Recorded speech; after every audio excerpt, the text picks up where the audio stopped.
And we are back, everyone, with Jennifer Vessels. So we've had a number of questions earlier today at our CV Clinic #1. Everyone is already eager to hear about an entrepreneurial talk, and we have the best presenter we could possibly have for this today, our Startup Entrepreneurship and Innovation Fair. We have Jennifer Vessels, who will be talking about entrepreneurial career success, Silicon Valley style. Let me tell you a bit more about Jennifer, and welcome, Jennifer. How are you today? I'm good. Delighted to be here. Excellent. So Jennifer is CEO of Next Step. She drives successful business growth for global organizations, including tech, life sciences, services, logistics, consumer and sustainability companies that are looking to increase revenue, transform business models, culture, seek more effective partners, channels, or paths for growth to come for years. She has more than 30 years of experience herself as a Silicon Valley entrepreneur, transformation leader, and a global connector committed to helping people achieve their potential. Through her company, Next Step's practical holistic approaches, Next Step has delivered measurable results to companies such as Adobe, Cisco, Google, Lilly, Goodwill Industries, Live Nation, Opera, Avanor, Zing, and many more small, mid-sized enterprise organizations based in the US, in Europe, Latin America, and also in Israel. Jennifer holds an MBA from San Jose State University in the US and a Master's of Occupational Psychology from the University of London. She is dually based in Silicon Valley and also in Oslo, Norway, and she thrives on diversity, challenge, and having an impact, and no doubt she will have an impact on you, our audience today. A warm welcome to Jennifer Vessels. Over to you, Jennifer. Thank you very, very much. It is a pleasure to be here, and I just really want to start with congratulating all of you that are at a huge milestone in your own career success. I reflect back to when I was in your shoes and saw lots of different possibilities in the world. And today, as we come through and out of a pandemic into a brave new world, I really see that the opportunity available to you is absolutely, absolutely significant. So I congratulate you, and I look forward to sharing more about how I can help you expand on that opportunity and make the right choices. Now, when I say make the right choices to build on the opportunity, I need to clarify that, because the right choices for one person may be very different than the right choices for someone else. As we all embark on our careers and the next phase of our lives, we have options, and we have things that we need to really think about to determine which options are the right ones for us. So I'm going to ask Genesis to launch our first poll, asking you to think about what's really important to you when you think of career success. What is the most important aspects that you want to achieve over the next 20, 30 years to be able to say, I have a successful career? So if we could launch the poll here.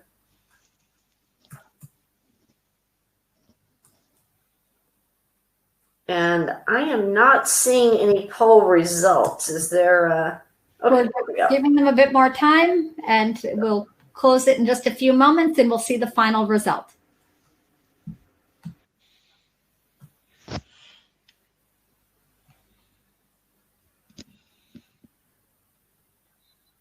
Wow, a lot want to do something aligned with your values. I congratulate you there. That's fabulous. If you're wanting to change the world, looks like making a lot of money is not the most important thing. Flexibility and control is very, very low. Stability is very low. It looks like, Amber, we have a great set of potential entrepreneurs here with us today. We absolutely do. There you go. Great insight. Absolutely, absolutely fabulous. Because when I look at choices, the entrepreneurial path is one where you can really change the world. You can make a difference. You have the opportunity to solve problems that are important to you. And it may not always be stable. It may not always be a way of making a lot of money, but it's a way of making a difference in the world. Now, I reflect back for a moment to when I was in your position, and I had actually a few opportunities available to me. When I first graduated from college, I was offered this lovely role, very stable, very structured, with a global entity, fast growth. I could be a fast track manager. The company, as you might see here, was Burger King. Not exactly entrepreneurial, was not exactly aligned with my values, because what I wanted to achieve was having an impact, make a difference on people. But I was offered a really good, nice, stable job, and I'd accepted it. Fortunately, about 2 weeks before I started at Burger King as a regional manager, I received a phone call from a company that was in the area looking for a salesperson. And they'd seen my CV at the Career Center in my university and approached me about the opportunity to potentially become a salesperson for a technology company in Sunnyvale, California, Silicon Valley, to provide systems to small business owners in retail industry to help them grow their business. So a little bit risky, new company, and technology was kind of a risky field back 20 years ago. But as I looked at those two options, I realized for me, my passion was all about making a difference. And so it wasn't a long decision to go with option 2, take the risk, go find a area and an opportunity to make a difference for people in a new way. And what I found when I got to Silicon Valley is there were other people like me that didn't want stability, that didn't want the 5 steps up the career ladder for 20 years. There was a global ecosystem and 6 million people in the Silicon Valley greater area that were innovators, early adopters, risk takers, and passionate about growing businesses, yes, around technology, but also all of the supporting services. So Silicon Valley is a key center of entrepreneurship, but I think there's a lot that people around the world can learn from the Silicon Valley culture. It's not just in one area that this can happen, where you bring together people that have open minds, that are passionate, align with their values, and you allow those people to do what they do best, whether that is coding, whether that is selling, whether that is defining the next new path, or services and banking that works as a global ecosystem of change makers. So entrepreneurs tend to be attracted to these kinds of areas with diversity and different views to the same similar passions. And Silicon Valley is a place where not only people work closely together, but it's a place where people come with a commitment to do something bigger, and a commitment to do what it takes to achieve your passion and your goals, and a place of curiosity. The best way to define a new entrepreneurial venture is to be curious in talking to people about what works and what doesn't work. Because an innovation is all about coming up with a better, new, different way of solving problems. So commit to a path, be curious, and in that curiosity, talk to people. Collaboration to get new ideas, diverse perspectives is a key to growing any type of an entrepreneurial business, and is key to the core of Silicon Valley. So that's what entrepreneurship is all about. Commitment, curiosity, collaboration. But then if we take a minute and think about an entrepreneur is a person. And in that respect, I'd like for you to take just a moment and in the chat, from your perspective, note, what do you think of as definition of an entrepreneur? Excellent. And while they're putting that in the chat, there was a question from Joaquin Galindo. At what age or how many job experiences would you recommend before being able to start a company in good conditions and with good future prospects? It's a great question. Typically, in order to really start a company, you need a few people that have experience, because starting on a road when you don't have any clue how long the road is very, very difficult. So if you have an idea, if you have something that you've identified as a problem that needs fixing, get a few more people that have experience to join your team, and they can help you. Excellent. And there's a question from Igor. Silicon Valley is not easily transferable to other locations and is no longer a golden standard, isn't it? It depends on who you ask.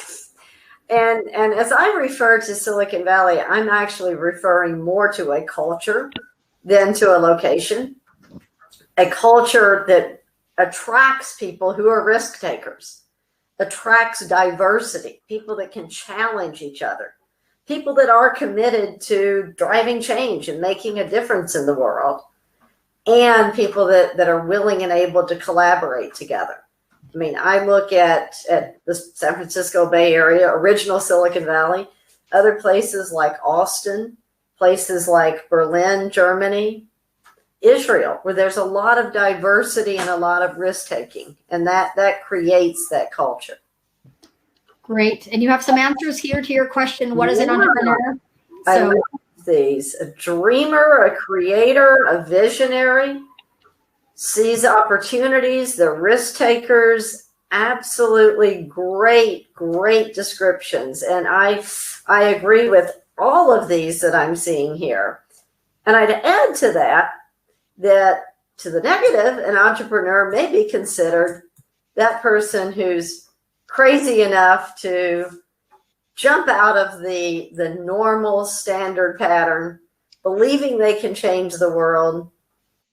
An entrepreneur can be a person that lives on what we call beans and rice, meaning they don't have the money for the nice meals every day. They work hard, but they really believe they're on a path and a mission to change the world based upon their skills.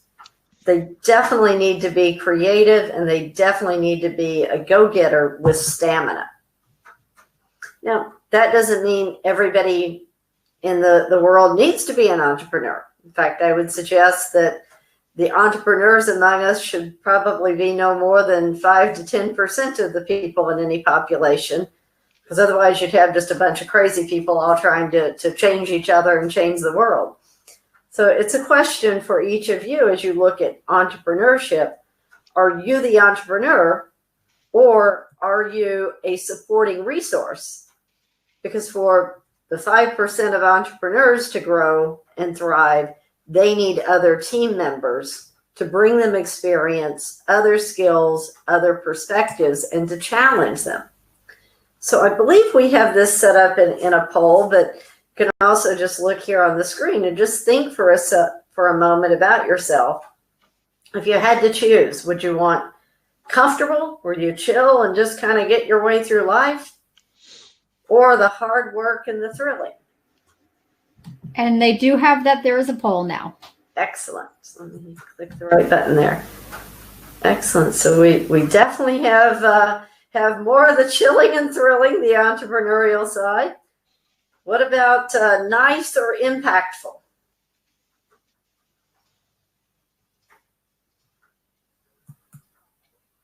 Oops. And when I say nice or impactful, I'm not suggesting that these have to be mutually exclusive, but this will be how you want to be remembered. And entrepreneurs do tend to be remembered as impactful. Steve Jobs was never considered a nice person, but hugely impactful. And would your friends describe you as creative, thinking out of the box, always coming up with new ways of doing things, or organized and structured, putting things in a logical perspective and making sure that things get done correctly. The creative is indeed more the entrepreneurial spirit. But as you can imagine, both sides of these questions are important. In a company, and it could be a small company of 15 people, you maybe want one strong entrepreneur and another challenging entrepreneur, but you need a lot of nice, organized, structured people to move the organization forward. So a key to entrepreneurial success is know what your strengths are, know where you fit, and bring others into the team to support you in other areas. That was actually one of the questions we had here was how important is ecosystem for success of entrepreneurs? Absolutely critical, absolutely essential. An entrepreneur cannot thrive on his or her own. And that's because they need to be able to look at the market. They need to be able to collaborate. They need to be able to be challenged. And you can only really do that in some form of an ecosystem. It's one of the reasons why things like incubators and accelerators have grown, by bringing entrepreneurs together with other people. So if you're entrepreneurial, you have choices. You can be the one to go out and build it yourself. And I would encourage, if you do that, you do have others that come into your team early and support you through other experience. Or you can look for a startup or an emerging company, a company that may be at 20 to 50 million in revenue with 50 to 200 employees, that you can kind of learn entrepreneurship by being part of an organization. Or you can still be an entrepreneur in a global corporation. One of the biggest challenges of global entities today is, how can we think differently? How can we be challenged? And they're actively seeking bright, young, energetic, and passionate talent. So it's not all about how do I build it myself. But if you choose to build it yourself, you're taking on a big challenge. You're committing that for the next 1 to 5, 10 years, this business is going to be my life. I'm going to live on the beans and rice, and I may not get a salary for a long period of time. You've got to be very, very curious of how you can achieve your passion and have an impact in very diverse environments. And it 100% is a team sport, collaboration. With that, to start your own business, you need to take a step back sometimes and think about and be curious about, what are the problems that you're going to solve? And notice I did not say take a step back and think about what cool technology can I come up with, or what's really a neat thing that I think everybody needs. Innovation and entrepreneurship starts with thinking about problems. That's the curiosity. As Will said, go talk to people. Go talk to people about what their challenges are, with the eye to, how could I maybe come up with a way to solve that? Because in innovation, you've got to start with a problem. We often say in Silicon Valley that necessity, needing to do something different, having an unsolvable problem, is the mother of invention. Because not all of us are entrepreneurial. A lot of people like comfort. It's been this way forever. Let's keep it this way. So for people to adopt a new idea and a new service, there's got to be a need. Now, one example of that from Silicon Valley is the founders of Airbnb. Now, these three gentlemen living in a very nice apartment in San Francisco, they did not sit around on their couch and say, hey, how can we disrupt the hotel industry? How can we have a whole new way of sharing of spaces? No. In their world, what happened was Two of them were working for startups that failed. And yes, 50 to 70% of startups do fail in the first couple of years. It's a great way to learn. Their startups had failed. The other gentleman was in a corporation and expecting to be laid off from his job because of change of strategy. So they sat around in their nice, very expensive apartment in San Francisco and said, what do we need? We need money. They went out and talked to people to say, what could we do to quickly earn money to pay the rent? And as they talked to people, they heard more and more, you know, where your apartment is right in the center of San Francisco. And there's hotels right around you that are charging a ridiculous amount of money for really crappy hotel rooms, $200, $300 a night. People can't afford the hotels, but they want to be in the city. How about you go out and buy a few air mattresses and put some nice sheets on that beautiful couch and rent space in your apartment for people to stay when they're in San Francisco. That was a recognized need. People want to come into the city. They don't want to pay $200 a night for a crappy apartment. These guys needed some income. It was a win-win. So from talking to people, experimenting, and trying, they found a new opportunity and then were able to build upon it. Now, other examples of innovations that start from what I like to call people's rants. I mean, Uber could be looked at that way. Travis was in Los Angeles trying to get a taxi at 2 a.m. on a Saturday night, unable to get a taxi, but saw tons of people driving by with empty passenger seat. He sat there and said, now hang on a second, I've got a phone. If I could get in touch with these people, they're probably going in the direction I'm going in. That could be a win-win. So think about things that are problems that could be an opportunity. One of our clients here in Norway is a company called Perfect Lid. And I absolutely love this because they defined a problem, which is you buy a coffee and you start to drink it as you're walking down the street or driving. And at least for me, every time I try to drink a coffee like this, I end up spilling half of it. That was their rant. They got tired of spilling coffee on their white shirt. So they've designed a new lid that doesn't spill. So as you think about wanting to start a business, a good starting place is to think about what is your rant? What is your pet peeve? The things that you see that are inefficiencies that don't work well in the world, that can be the area for you to focus your business. So let's take a minute and just in the chat, put a couple of thoughts of what your rant might be. And we have some great questions here too, Jennifer, that I don't want to go past. We have one from Fernando. What do you think can be done in order to generate the same entrepreneurial ecosystem as the cities and countries that you mentioned? And then there's another similar question about ecosystem. It's what if you do not have the ecosystem? So talk a bit about creating that when they're not in those cities or if they feel that they don't have that ecosystem already. Yeah, the best way to get started is to bring together a group of diverse people that come from different backgrounds, different perspectives, that are risk takers. The people that would identify with the challenge, having an impact, bring them together. And it could be bringing them together today in virtual sessions. It could be organizing meetups when we're able to be back together.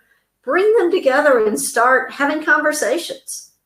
Start exploring. What is your rant? What is my rant? Maybe we put something together and hey, we've got this lawyer guy over here and we know this guy that's a patent attorney and we could actually build something. Just get started. I mean, the best way to build something is to just try it. Excellent. And to Mohit, who's asking, what if my startup idea is not unique? It's a great question. And depending upon your rant and your perspective on it, it may be a unique way of solving the same problem. Because many times if there's a problem that's already been solved, You can solve it slightly differently. And that would be a real win-win because people already know this idea. And you can say it's like that, but it's different. When Starbucks grew, Peet's Coffee and Tea, it's a similar idea, it's a coffee shop, but they took a very different approach. Thank you. And we have a bit of a dialogue going on here now. There's a question from Joaquin. How many years does it take on average for a startup to begin having a positive net income? And then we had some feedback about Fatme's estimated number of months on average. Let's get your perspective. It really depends on what kind of a startup it is. If it's something simple like coffee lids, you could be at revenue in 6 months, as these guys were. If it's something that's much more complex, you're trying to figure out a way to save the world's oceans from plastic, it could be 6 years. I would suggest, especially in this environment, as you think about what kind of a startup you might build, think about something that is simple, that gets quick to revenue. That's the most critical way to maximize your success, because by getting to revenue quickly, you're demonstrating people will pay money for it, and you're getting some cash in the door that will allow you to continue going. Excellent. And we do have some responses here to your question about your pet peeve, rant, or most annoying inefficiency. Just as an example, Naveed, companies not wanting to invest in technology to improve efficiency because they think it's too expensive. Mm-hmm. So coming up with a less costly way to get the foot in the door with technology could be a really good starting place. In fact, that was part of the way Steve Jobs started out with Apple. I mean, there was already the Microsoft systems, there were IBM systems. His rant was, people need to be able to use something easily in their home and school without all this technology invented. So he found a way to do that. And the first thing he did, by the way, was go get a customer before he built anything. He had a demand for 25 systems long before he figured out how to build it. So once you've identified what you want to do, just do it. Get out there and talk to people, because that's really the first step to the startup, is brainstorm about this problem, bring people together in a community to share ideas. And when you've kind of sketched out, hey, this might be a way of solving this challenge, go take your lid, so to speak, around and see if others agree, get them to test it. You could call it an MVP, a minimum viable product, but get some input and ask that most important question. You like the idea, would you pay money for it? Because the number one reason startups fail is they run out of money. And we could talk all day about investments and VCs. The best way to have a sustainable entrepreneurial adventure is get people to pay money for the product. And the best way to do that is engaging them early. Get their buy-in. Get your potential customers thinking, wow, this is really cool. I'm co-creating it with you. And from that point, once you've defined a need, you've validated it, you've gotten some people bought into it, recruit people. And that doesn't necessarily mean hiring people. That means talking to those that are in your community, your fellow alumni, others in your local area that might share this rant. Ask them to come in and spend 5 to 10 hours a week supporting you to get this minimum viable product, to then engage and co-create with your customers. And in doing that, you start asking that question. So how much would you pay for this? So if you're not going to spill your coffee down your blouse and have to have $60 in cleaning it, would you pay an extra 60 cents for the lid for the coffee cup? Yeah, probably would. And that's what begins to define the business model and the pricing. And these steps can be done for a simple product. These steps can be done in a matter of 6 months to a year, year and a half, depending upon how motivated and committed you are to move forward. Once you've done that, then you can start talking about, capital needs and do you go for seed investment, etc. But start with the problem, start with the customers, and build the base from which to grow. Now, if this all sounds really cool and interesting, but gosh, it's a little bit scary to think about going a year, 2 years, 5 years without income, risking everything, putting my life fully on hold to build this. Entrepreneurship is not reserved only for the founders.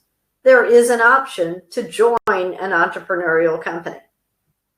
Because when that founder starts out on his or her own, it's a little bit lonely. And growing a business is taking steps one at a time.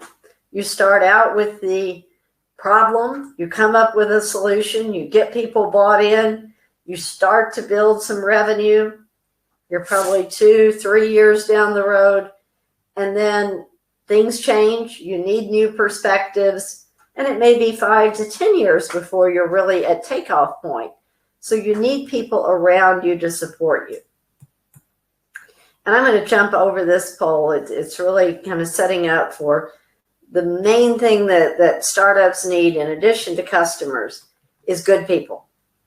Good people to challenge, good people to collaborate, and to bring different perspectives. We all are good at something different. And the most effective companies and entrepreneurs are those who recognize their own skills, but reach out and complement themselves with people with very different skills and very different styles. So if Jennifer, allow me to just chime in with a question here. At what point is a startup no longer a startup?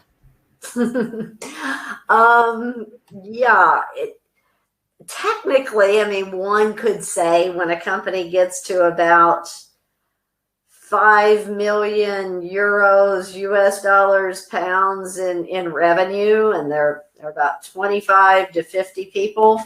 Now, that's kind of shifting from startup to scale up. You've gotten through the first milestones, and you may need to look at things a little bit differently to then become more efficient and scale. And that's a critical point, because at that point, when you're at that scale up level, you actually need those organized, structured people to put some parameters around how things work. You need to stay creative, but you need to become more efficient. Excellent. And your recommendation for B2B startups who are looking to validate future cash flow, what question should one put forward to potential partners? To validate cash flow, help me to understand that a little bit more, maybe. Sure. What is your recommendation for B2B startups who are looking to validate future cash flow? And Gaurav, don't hesitate to add some more detail here. What question should one put forward to potential partners? So on cash flow, the most important thing is to define, will customers pay for this? And at what level? And then you begin to look at, what is it really going to cost to build this thing? I mean, if our lid guy found out that people would pay 60 cents, 60 pounds for this, and it was going to cost 500 to build one, that's a problem. So early on, get the reality of what people are willing to pay versus the cost. Now, partners is kind of another question, I believe. And partners can be partners, team members that come in. It can be third-party suppliers. And the most important thing in identifying a good partnership is identifying people that have consistent values. You want the same values. You want consistent passion. They believe in your mission and they support your mission, but they have different skills. They bring different perspectives to the equation. So as you think about, where you could fit within a startup, I would encourage you to think about, what are you good at? What are you good at, and what do you love doing? Because those are the kinds of skills that you would bring forth if you were networking with an entrepreneur who is seeking additional team members. to be able to go in and say, you know, I am really good at coding in XYZ, and I'm extremely organized, and I'm a team player that is absolutely committed to supporting the company I'm in. I don't want to create my own, but I want to support you. Being clear on what you're good at and what you love makes it a lot easier for you to be considered in joining a company. And as a company does grow and into that scaling point, they absolutely need the creative, they need the business, the sales, the customer side, and they need the organization structure process side. That's one of the factors that I would attribute to the success that Airbnb has had, is the three founders continued to work together, bringing different skills and diversity into that equation. So if you're interested in joining a startup, now the question is, how do you find the right startup? And I'll invite you to put any thoughts in the chat around where you would go to look for a startup.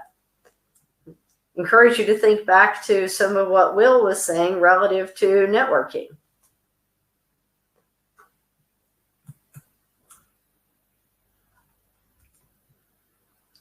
Some of the techniques that I'm familiar with is LinkedIn, perfect place to seek others that have consistent passions, meetup groups,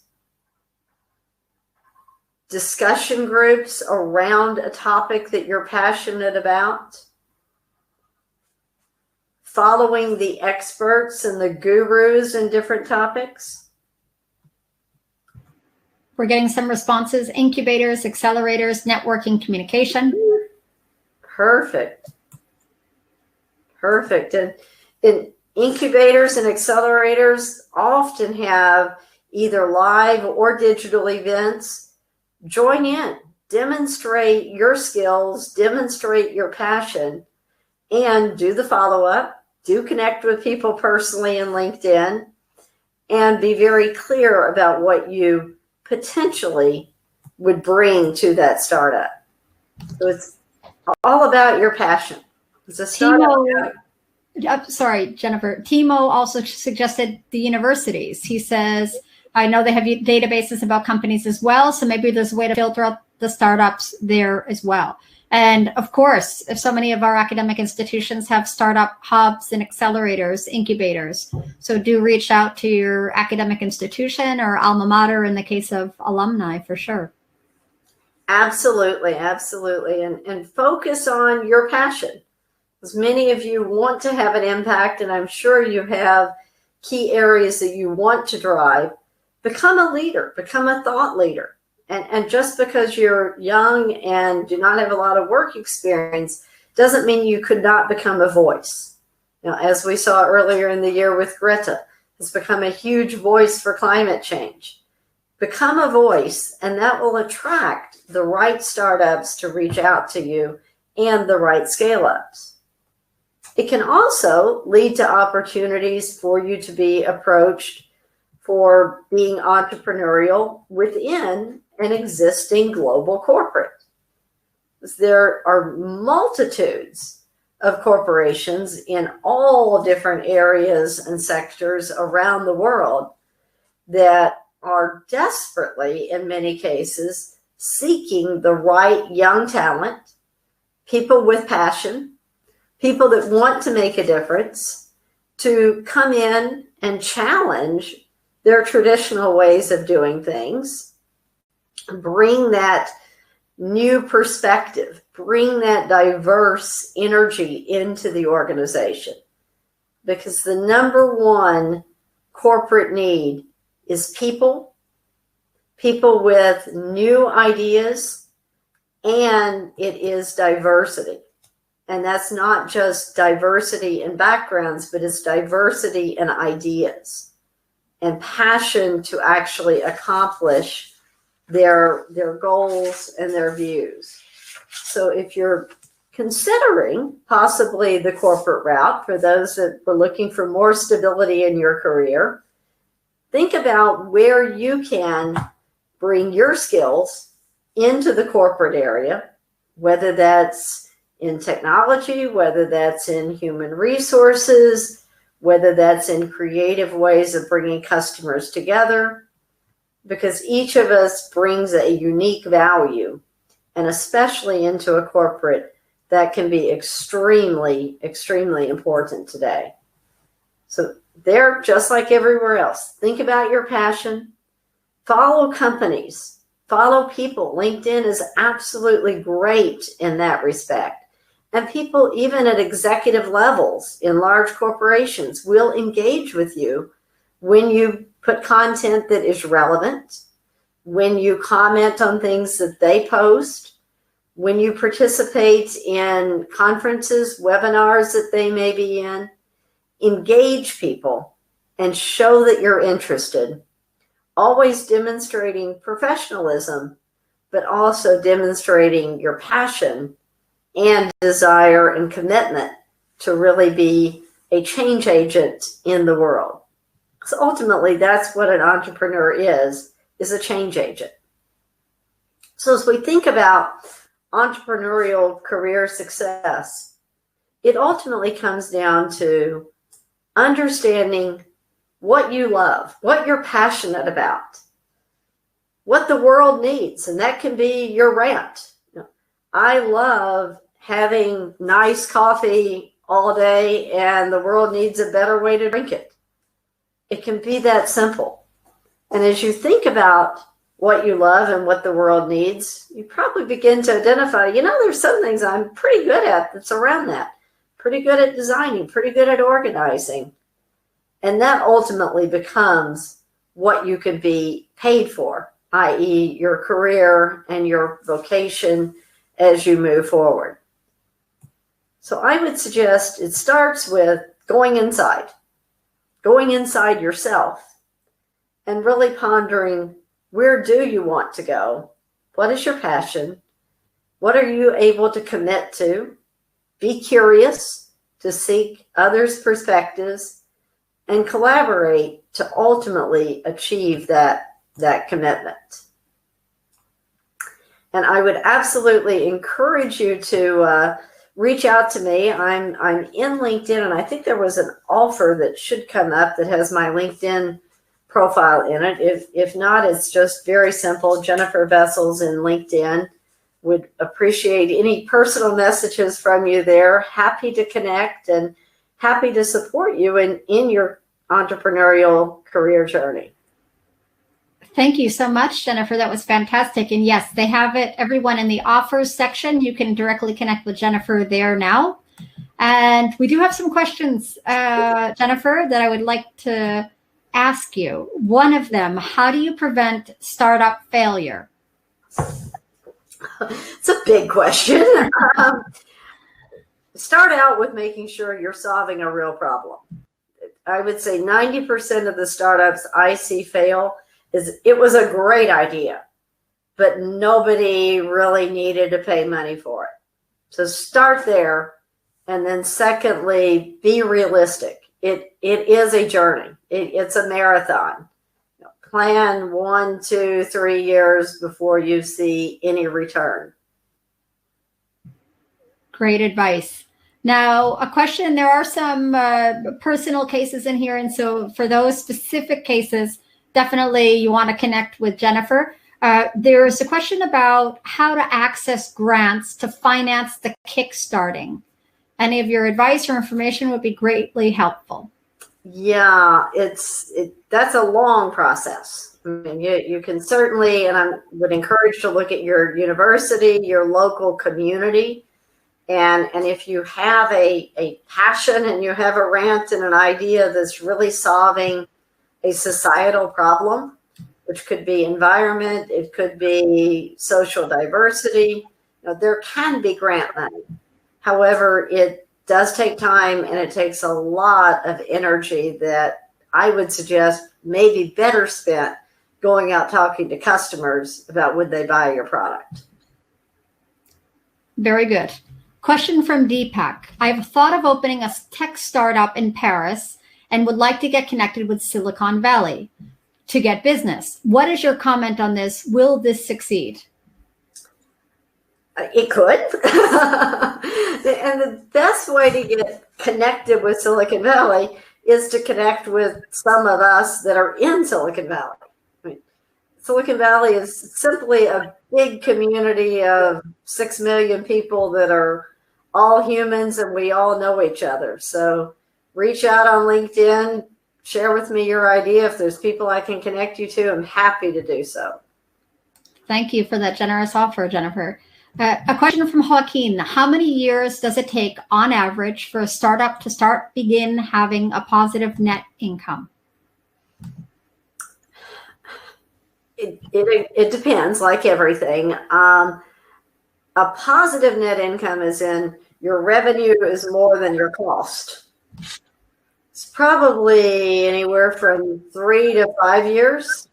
And some of that depends on, is the founder taking a salary? Are you paying people? There's a lot of dynamics with that. But I would suggest, especially in this economy, plan on at least 2 to 3 years before you see anything approaching a positive return.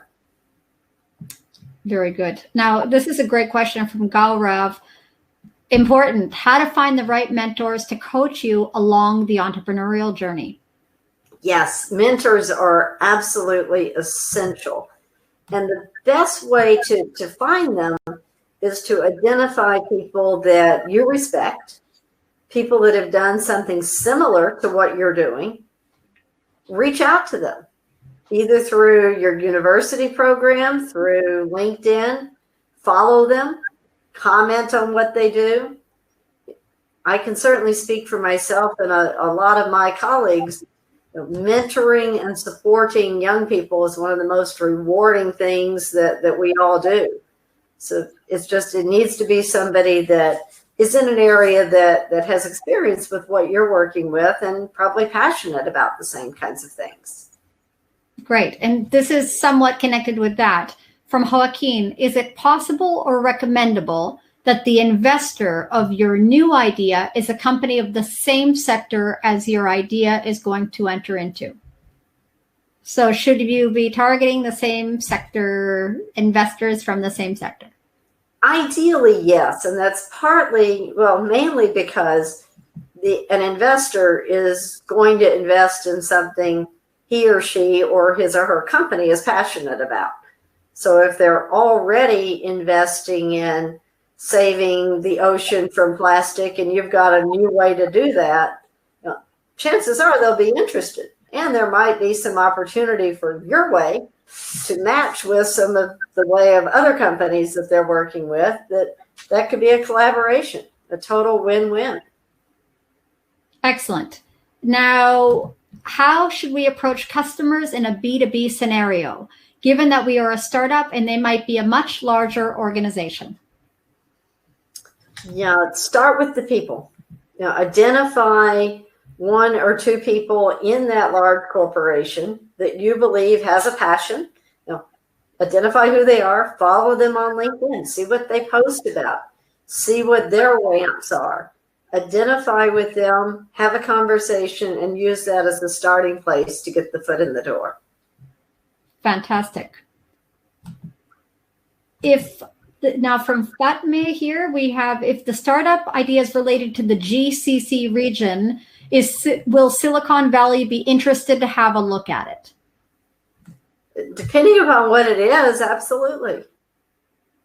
Okay, very good. No, so you definitely, I find that a lot of people, students, alumni are daunted, intimidated by Silicon Valley, and you're absolutely making it sound more approachable, and they're human beings that are working in Silicon Valley like yourself.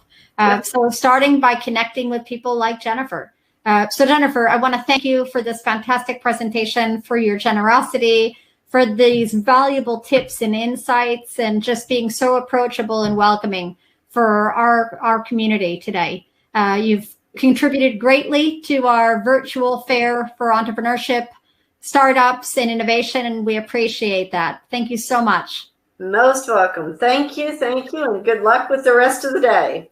Thank you. And if anyone has missed this session with Jennifer or parts of it, We have recorded, and the replay will be available for you on gethired.global. So on your school's gethired.global platform, in the masterclass section, you can watch the replay as much as you need to, and you'll see all the slides there. And we also have her slides are available there in the file section. You can download her content here. Thank you once again, Jennifer. We're going to have a brief commercial break, and we will be back with David Orval in just a moment.